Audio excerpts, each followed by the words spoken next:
everyone! Welcome to the MudRoom, our weekly free and live Uncommon Sense parenting class. How is everyone today? Honestly, personally, I have not been so hot over the last week or so. I am getting decision fatigue, I think.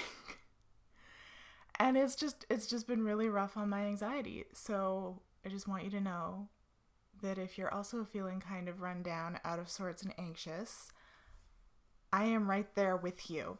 And this crappy weather that we've been having has not helped at all. I sent my kids out to play so that we could have some peace to chat, but it's kind of threatening to rain. So if you hear a big slamming sound, sorry, they're just not that great at closing the door gently, and it's probably started to pour on them. And unfortunately, my kids interrupting and making noise during these classes is likely about to become the norm because we've decided not to send them back to school in a couple weeks. So yay for homeschooling and running a business from home. I know a lot of you are in the same boat, working from home and having kids at home and trying to homeschool. So, hopefully you'll just be able to put up with me. Anyways, before we jump into today's topic, let me introduce myself. Hi, I'm Allana Robinson. I'm a parenting coach for parents of toddlers, preschoolers, and kindergartners, and I help you understand why your children are misbehaving and how to fix it without yelling, shaming, or timeouts. I'm your host here on the MudRoom. I also host the Parenting Posse Facebook group, and I'm the creator of the Parentability program where I support you in raising well-behaved kids of your own. If you're here, say hi, let me know how you're doing. Last week, the comments weren't coming through, and then as soon as I shut the camera off and turned off the stream, they all came flooding in. So hopefully I've fixed that problem now. If you're watching the replay, drop a replay in the comments, and don't forget to like the Uncommon Sense Parenting page and subscribe to notifications so that you never miss a class. All right, let's get into it.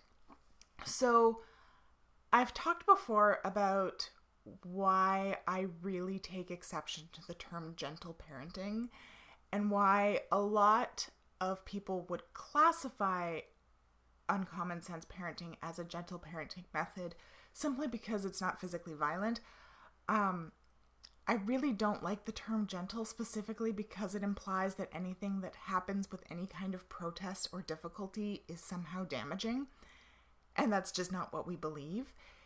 If you've spent any kind of time hanging around here on the MudRoom or in the Parenting Posse or in Parentability, you know that we talk a lot about how our kids aren't always going to be happy about the limits that we enforce or always be willing participants in their skill building. It's not always pretty, it's not always calm, and it's not always an easy process. Skill building is hard work. It's exhausting work. And our kids aren't always thrilled about doing that work. It's not always something that comes easily to them, and it can result in a lot of protesting. It can result in a lot of tears. It can be really difficult for them. But that's the thing, as their parents, that we can see that they can't. We can see the bigger picture. We know that this is good for them in the long term, even if it's not easy in the short term. And I think that the term gentle parenting gives the impression to parents that if everything isn't easy, kumbaya, relaxed, a huge love fest, then it's problematic. And I just don't gel with that. Hey, Tiffany. Hey, Marwa. Thanks for being here with me today, ladies. So some people do take a more moderate meaning of the term gentle parenting, and they associate uncommon sense parenting with that.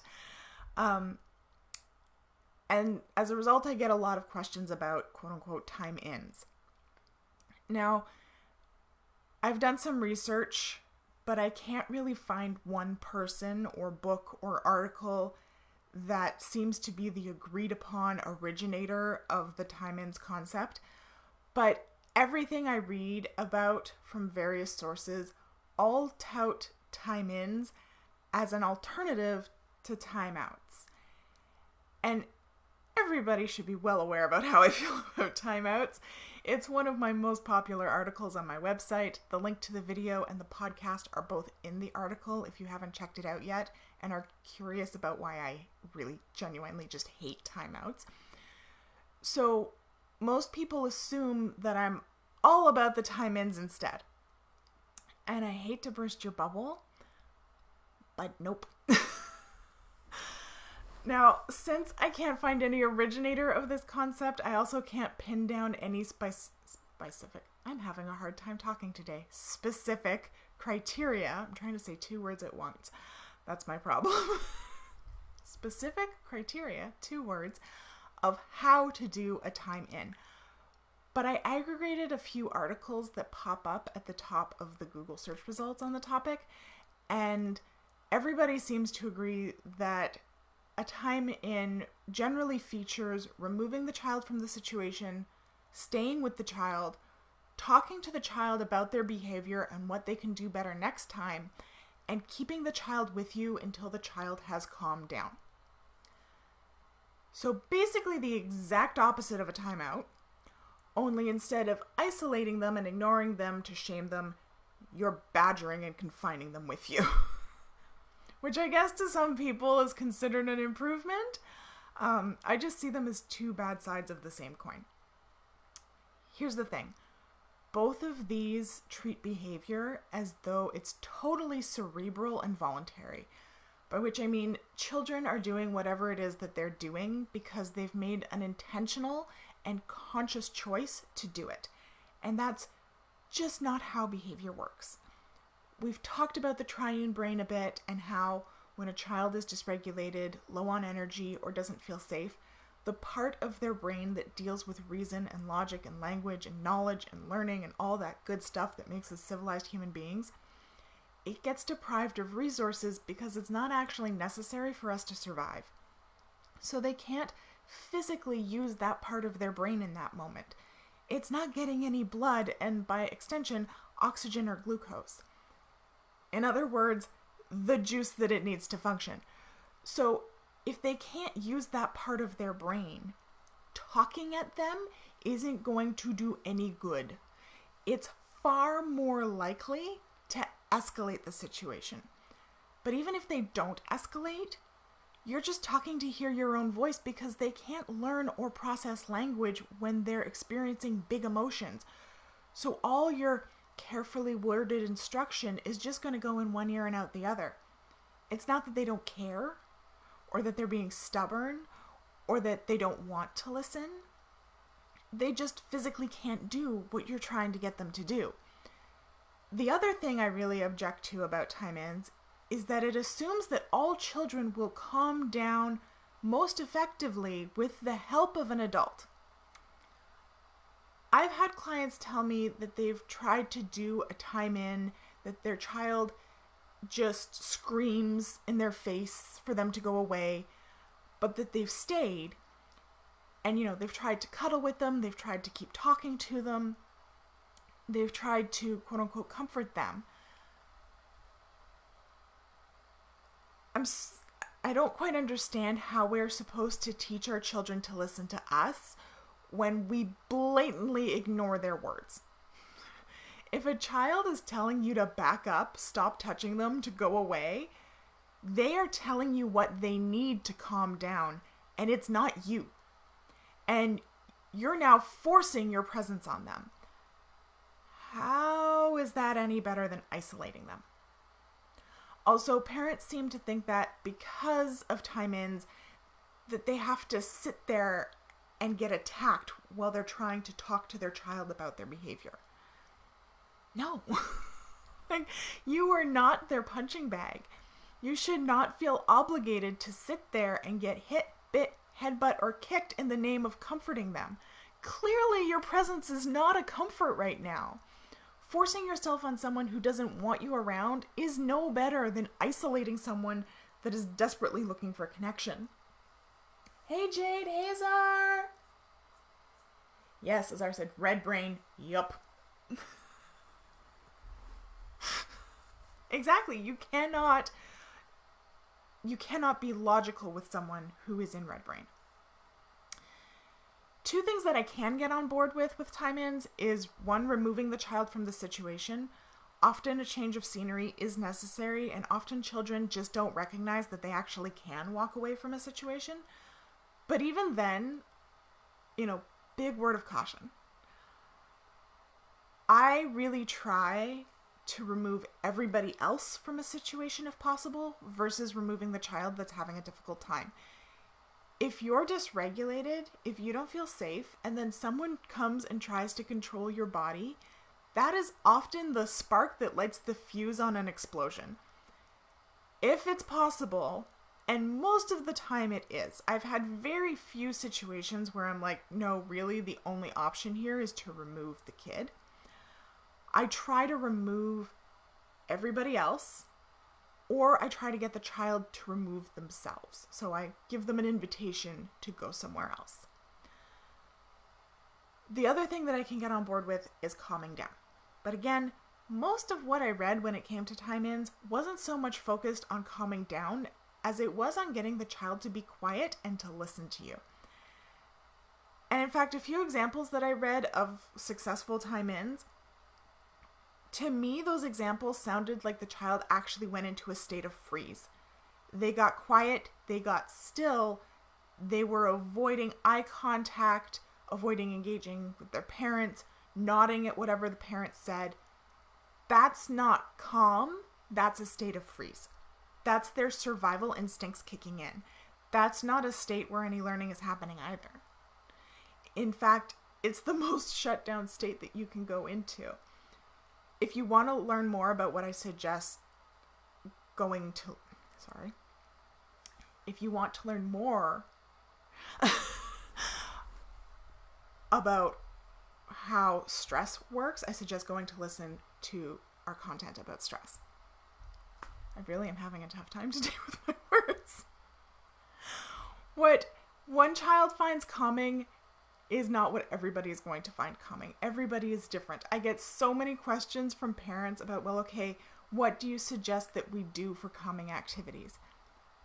And I'd really love to just have a blanket answer, but I can't tell you that because every single person is going to calm down differently. Calming is going to look different, and it often doesn't look serene. There's a big difference between quiet and calm, which we have also talked about in the past. So if you're removing your child to do some calming, one, you'd best make sure that you're actually engaging them in something that is calming them down. And two, you're not trying to teach them until they're calm. Calm has to come first and then learning. And those are both things that you can do before using the logical consequence process too. And often steps that you do need to take before using the LCP, because the LCP requires them to be using their neocortex. They have to be calm and regulated before they can engage in it. But it doesn't require you to either isolate or force your presence on your child. It gives both of you the space to listen and then engage them when they're calm.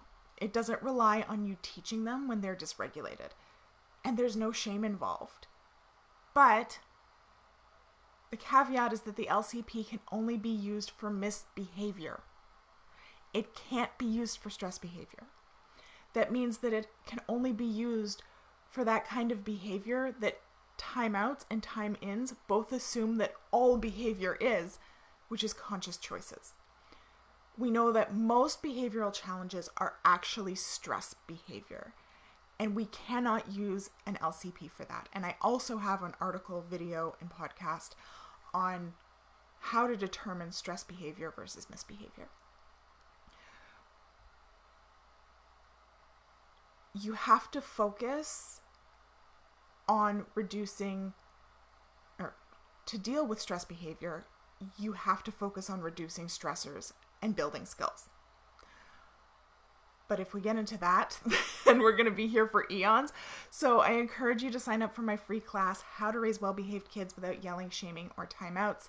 In it, I go through the 3 major mistakes most parents make when trying to raise well-behaved kids, and my 3 pillars of well-behaved kids, and how, by paying attention to each one of them, we can raise well-behaved kids with ease, joy, and fun.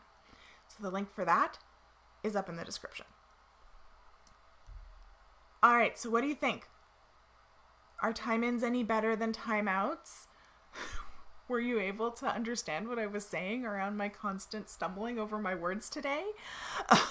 Are there some changes that you can make to how you're dealing with your child's challenging behavior? There I go again. Let me know in the comments. Tiffany, hey Tiff. I know that I've asked before, what about the child who demands you go away, then immediately wails for you to come back when you leave the room? This happens a lot, and it's because they're saying words, but their brain isn't really able to interpret what their body needs because those two parts of their brain are disconnected, right? Language lives in the top part of the brain, and emotions live in the limbic system. So they know that they need comfort, they just don't know how to communicate what they need, and their brain is just kind of firing off language. So generally what I do when a child is like, you go away, and then I start to go away and they're like, come back, is I just sit down a safe distance from them. So I'm not in their grill, I'm not right up against them, I'm not even within like touching distance of them. I'm just there in the room, and I try to just keep an open stance. For me, generally that's sitting like Taylor sitting crisscross with, you guys, yes, okay, you can see my hands, with my hands palms up, sitting on my knees. And I'll usually just sit there because you want to try and keep, you don't want to have your arms folded or have any kind of body language that blocks you off or makes you seem unapproachable or like you're not available to them. So that's how I find is the best. One, because being on the ground, Taylor sitting, it puts me right on their level. And so generally, like if a 3-year-old is standing and I'm Taylor sitting, I'm generally pretty much eye to eye with them. And by having my hands palms up and on my knees, one, I can't go into like a slouch or any kind of weird position that would potentially give them the impression that I'm not available to them anymore. But also that leaves my hands free so that if they do have a bit of an escalation and they do come at me and they do get aggressive, I have an easy chance to block myself. So palms up on my knees keeps my body nice and open and available to them. Oftentimes I find when kids are having a distressing episode and they're like, go away, come back, go away, come back. And I just sit like this and I focus on my own deep breathing and keeping myself calm. Often they'll just come and crawl right into my lap. And they'll just kind of curl up in this kind of area here for me. And then I'll kind of like test if I can put my arms around them. Sometimes they don't. Sometimes they just want the availability of me here. And I'm like, okay, hands down. So being there, available and open, still being aware of what's going on, not checking out, but also being in a position that makes it easy for you to either defend yourself if you need to, because some kids, they just get really frustrated because they don't know what they need. And so you're an easy target. But it also makes it very nice and open and welcoming for them if they are able to regulate enough that they're able to come and seek some physical comfort from you.